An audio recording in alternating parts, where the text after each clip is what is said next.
we're going to cover the idea of an isomorphism. And first, we're going to review a couple of terms that you may have seen in previous classes, the first of which is one-to-one.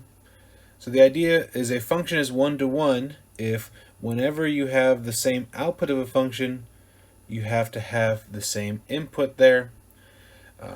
Another way of saying that is that if you ever take two different inputs, you're guaranteed to get two different outputs.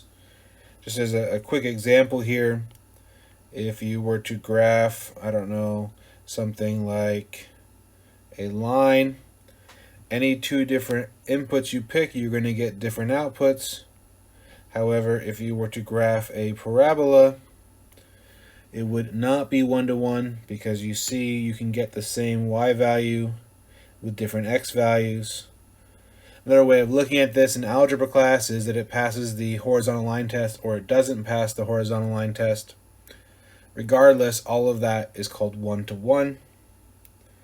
And in linear algebra, we have this great little fact here that says that if it's one-to-one, if and only if the kernel is just 0.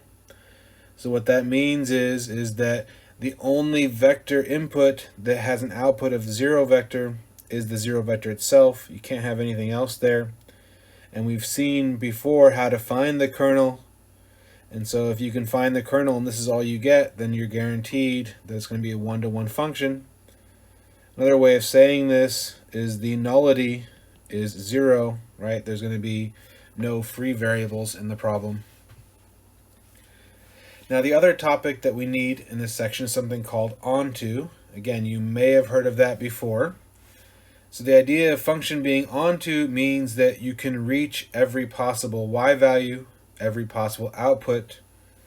And the graphs that I have up here already work for this line here. This line will reach every possible y value from negative infinity to positive infinity, whereas this parabola will not reach every y value.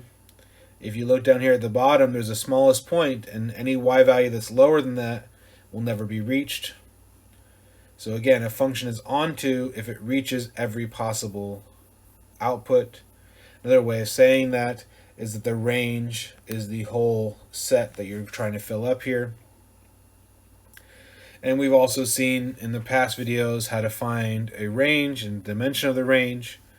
So in this case here, this would be the same as saying that the rank of the linear transformation has to be the same as the dimension of W. Another way of saying that's onto. However, if we have both one-to-one and onto, then we are going to have a isomorphism. Again, this is specifically talking about linear transformations here, but there are concepts in mathematics about isomorphism in other situations. Isomorphism just means same thing. You're talking about two things that are really the same. As a quick example here, if I had R2 and P1, so R2 are all these points, A and B, right? These are the ordered pairs here. And P1 is polynomials. Well, I could write the polynomial ax plus b, and everything I care about is determined by these a and b here. And so really, whether I write it as an ordered pair or whether I write it as a polynomial, I'm really getting the same thing here.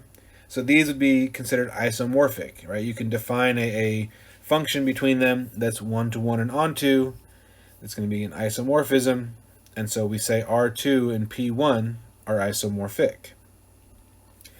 And then we have these two great theorems that basically summarize everything we could want to know here. The first is saying that two vector spaces are going to be guaranteed to be isomorphic as long as they have the same dimension. So that means any vector spaces of dimension 5 are all isomorphic to any other vector space of dimension 5. And as a consequence of that, this is kind of a cool result to me, is that if you ever have a vector space of dimension n, then it's guaranteed to be isomorphic to Rn. What that means is all these other crazy vector spaces we talked about, polynomials, matrices, functions, all these ones where we looked at subspaces of these vector spaces, And the end result is that if you are dealing with finite dimensional vector spaces, then you could have just used Rn and you would have gotten all of the possible vector spaces anyways. Right? Everything is going to be the same as Rn. It's kind of an interesting result that we did all this other stuff, we saw these examples, and it turns out we didn't even really need them here because they're all isomorphic to Rn. With that said, there are some specific uses for those other vector spaces, which we'll see in other videos.